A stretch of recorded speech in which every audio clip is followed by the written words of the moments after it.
Hola, mi nombre es Joexiani Mateo Jiménez y te hablaré sobre los tipos de gastritis. La gastritis es toda lesión inflamatoria que afecta a la mucosa gástrica. En este video abordaré las características de los diferentes tipos de gastritis, así como su clínica, diagnóstico y su tratamiento. Antes de iniciar en materia, debemos conocer un poco del estómago. El estómago es la parte del tubo digestivo comprendido entre el esófago y el intestino delgado. Las válvulas que comunican el esófago con el estómago es el cardias. Aquí. Entonces, seguido del cuerpo gástrico con sus dos curvaturas, la curvatura menor y la curvatura mayor, para desembocar en el duodeno atravesando lo que es el píloro. El estómago tiene dos funciones fundamentales: la secretora, que inicia el proceso de la digestión, y la motora, que tritura, mezcla y finalmente evacúa el quimo hacia el duodeno.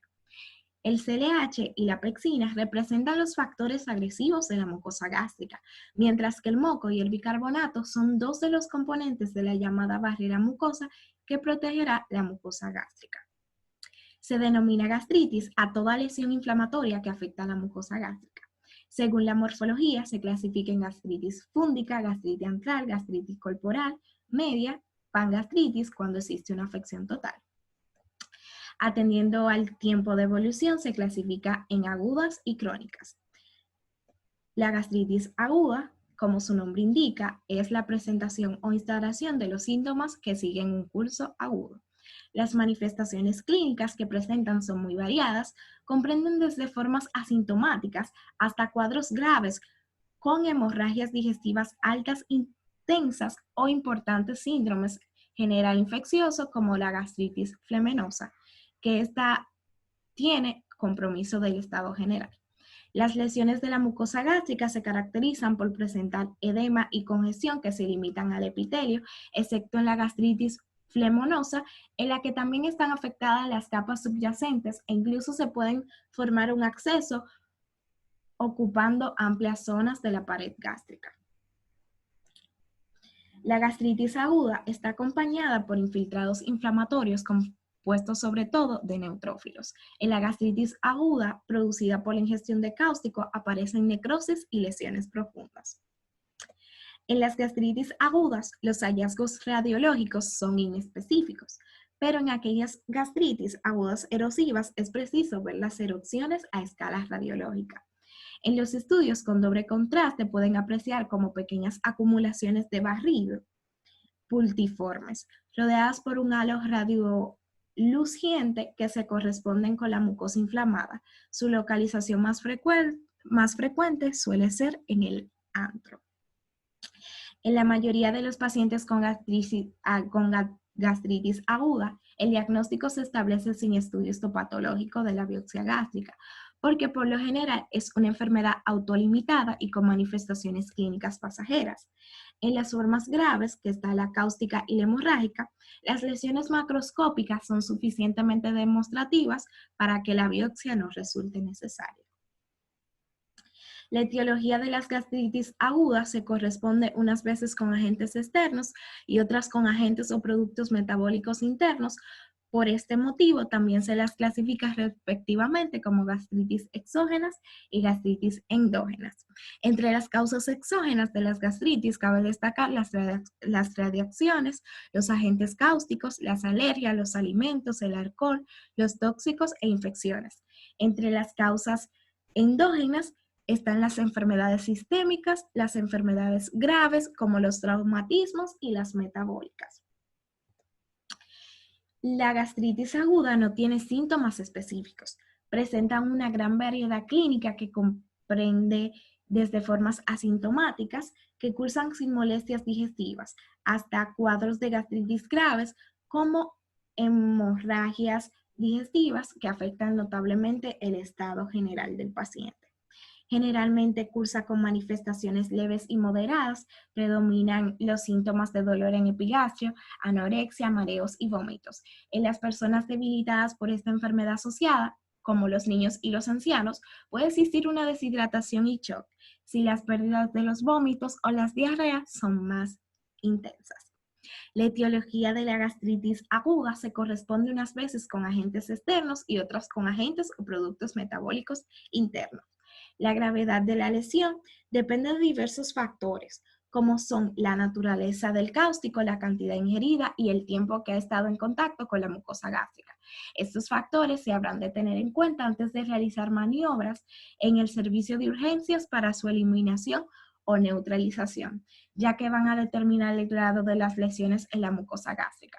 Las zonas que suelen lesionarse más intensamente son las puertas de entrada y salida del estómago, cardias y píloro, llegando a producir verdaderas estenosis.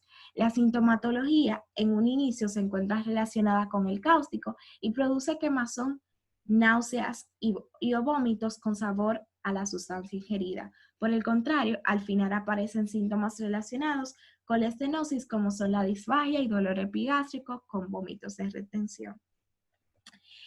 El diagnóstico clínico es fácil de hacer si la familia del paciente referencia la ingestión del cáustico y la posterior aparición de los primeros síntomas.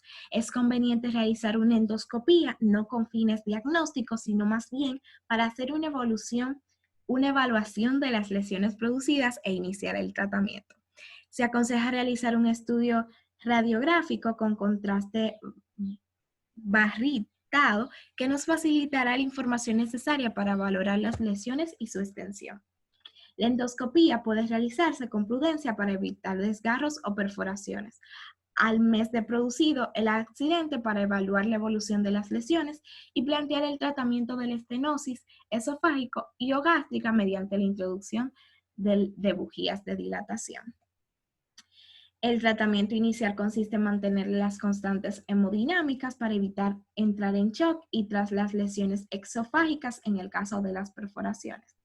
Ante toda ingestión tóxica, accidental o voluntaria, lo primero que se debe realizar es facilitar la eliminación mediante la neutralización, ya que si intentamos el vómito, lo que no hizo el tóxico a la entrada, lo puede hacer en su eliminación, agravando así las lesiones esofágicas. En ocasiones, en su tratamiento, se usan corticoides para evitar estenosis y antibióticos para evitar las infecciones. Más tarde se aconseja el uso de bujías dilatadoras y en casos extremos se requiere tratamiento quirúrgico reparador. Las gastritis agudas se clasifican en flemonosas y hemorrágicas. A continuación, comentaré brevemente sus características. Entonces, en la gastritis flemonosa, también llamada supurativa, se presenta en pacientes debilitados o con un sistema inmunitario deprimido, como sucede en enfermos crónicos y ancianos tras presentar sepsis. El paciente presenta una clínica claramente infecciosa con fiebre, malestar general, escalofríos y disminución de peso, unido a síntomas digestivos como náuseas y vómitos. A la palpación abdominal se observa abdomen y epigastrio duro y doloroso, conocido en el argot médico como vientre en tabla. Entonces pasamos a lo que es la gastritis hemorrágica, que estas son las más frecuentes y graves de las gastritis agudas. Estas llegan en ocasiones a tener un carácter mortal.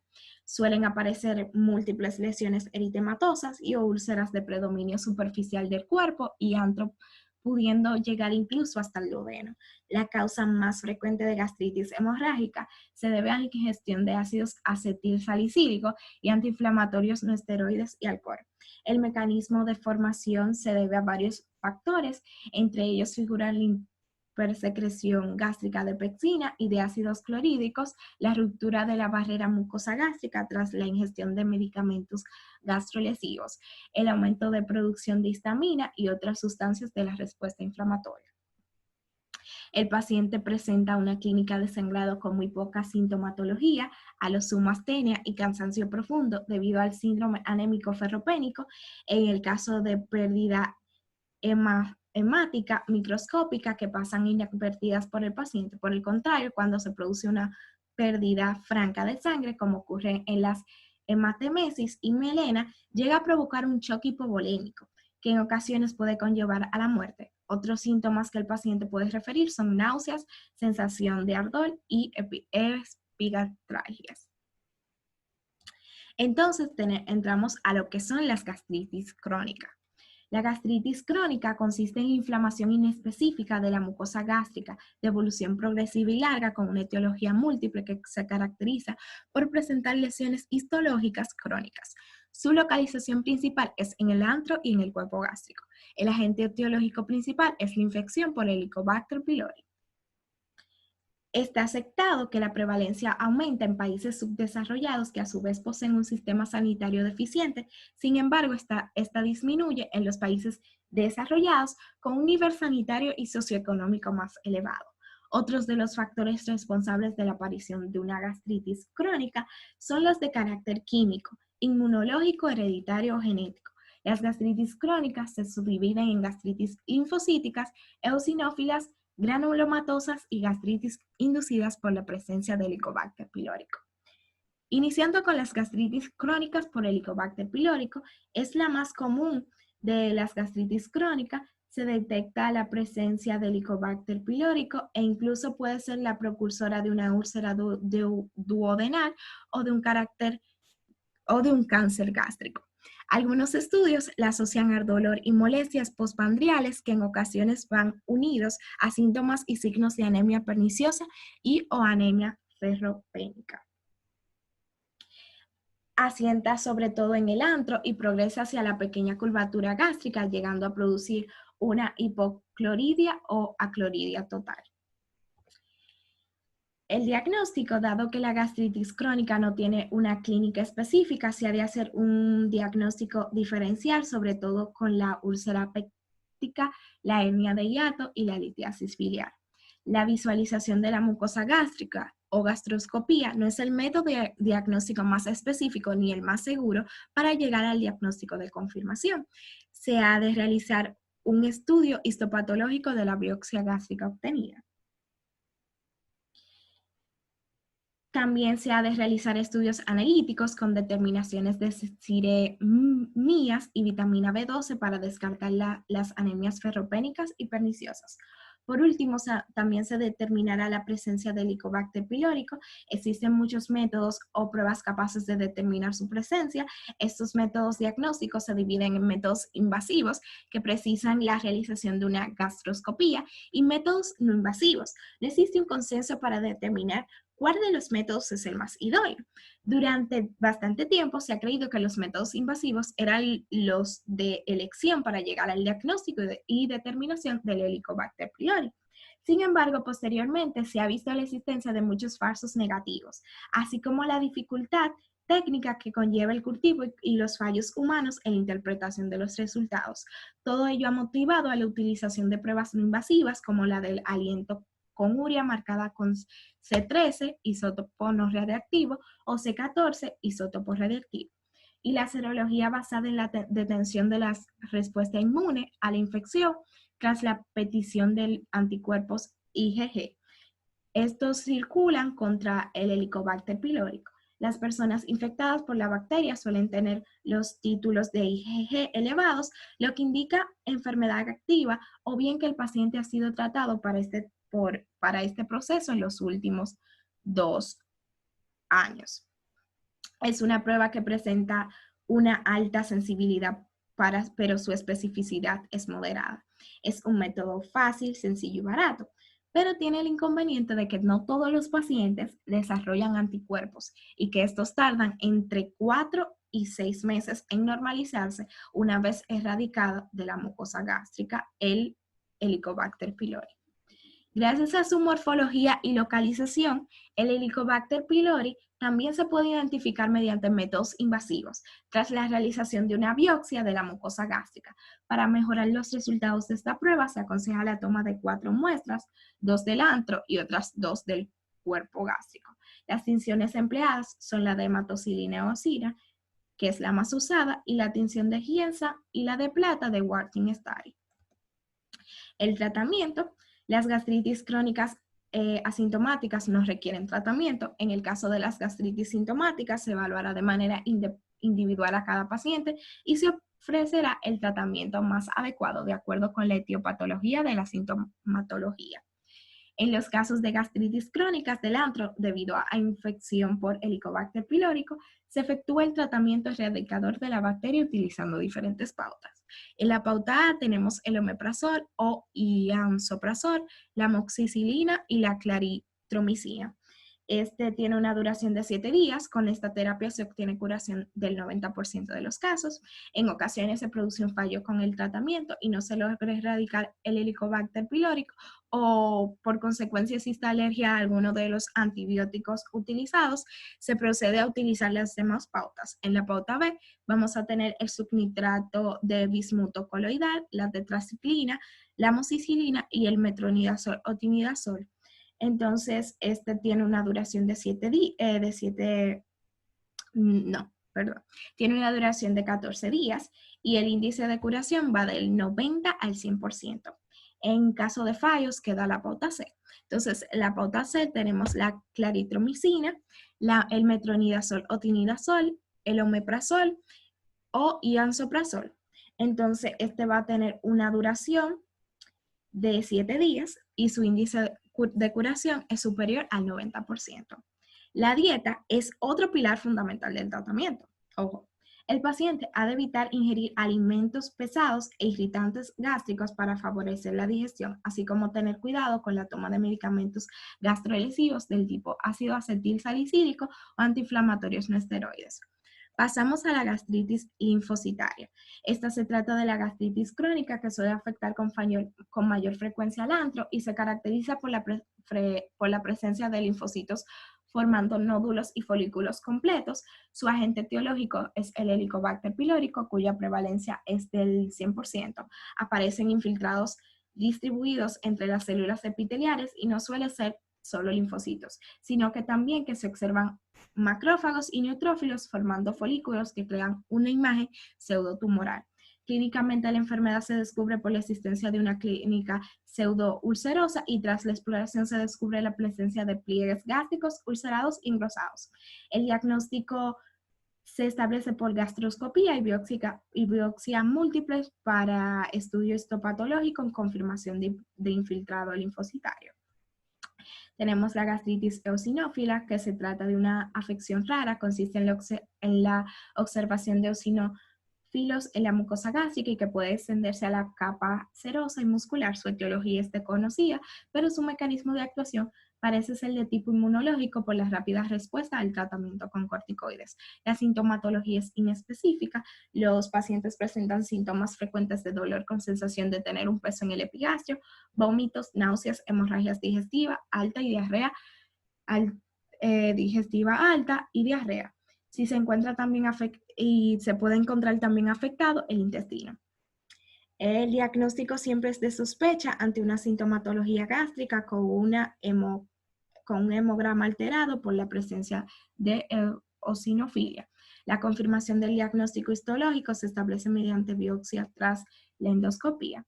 Entonces tenemos lo que es la gastritis granulomatosa, que es la gastritis producida por una inflamación crónica de tipo granulomatoso. Esta puede concurrir con enfermedades sistémicas como son la tuberculosis, la sífilis o enfermedad de Crohn. Ya algunas de ellas se encontraban erradicadas, pero aumentaron nuevamente, en ese caso la propagación del SIDA, y como consecuencia las gastritis granulomatosas han aumentado notablemente en pacientes inmunodeprimidos. La gastritis granulomatosa, a pesar de no tener una zona específica de afección, suele localizarse con mayor frecuencia en lo que es el antro y produce un engrosamiento de los pliegues gástricos con un estrechamiento de la luz. Los síntomas dependerán del grado de afección. Este tipo de gastritis cursa con dolor, anemia ferropénica y hemorragia digestiva alta. Si hay úlceras, también suele aparecer vómitos. Al diagnóstico se llega tras efectuar el estudio radiológico que pone en evidencia imágenes semejantes a las de una tumoración con defectos de reflexión, como en el caso de las úlceras. El método diagnóstico más seguro es la gastroscopía. El tratamiento específico es de la causa que la produce, en este caso si es tuberculosis, sífilis, parásitos, sarcoidosis, entre otros. Como terapia sintomática se utilizan los antisecretores y los citoprotectores gástricos. Eso fue todo. Muchas gracias. Pasen feliz resto del día.